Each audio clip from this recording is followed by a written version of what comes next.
Like many a handsome man, Graham Forbes had chosen to marry someone not nearly as good-looking as himself, and even slightly older. Chucked himself away, if you ask me, his mother said, which of course he didn't. Waste, waste, waste. I'm his mother, I'm good-looking. Naturally, one assumed he'd marry someone along the same lines. We've always been so close. My chum, she called him. My young man. We told each other everything, or I thought we did.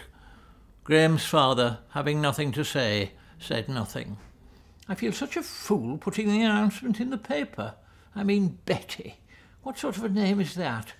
Margaret, yes. Joan, possibly. Though I must confess Caroline was the least I'd been hoping for. But Betty. As names, one might think Betty and Graham nicely matched, both dull and unassertive, and not committing their bearers to any particular stance on human affairs in the way that Tessa does, or Rory even. But this was partly the trouble.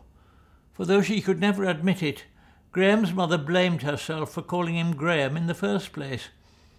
In the year since he was born, her sights had risen, and Graham was not nearly the classy name she'd once thought it. She wished now she could get rid of it as she got rid of the dark oak dining suite that belonged to the same period. But though car boot sales exist to dispose of discarded aspirations, there are no stalls dealing in our most unwanted commodities, like names, relatives, or one's own appearance in the glass.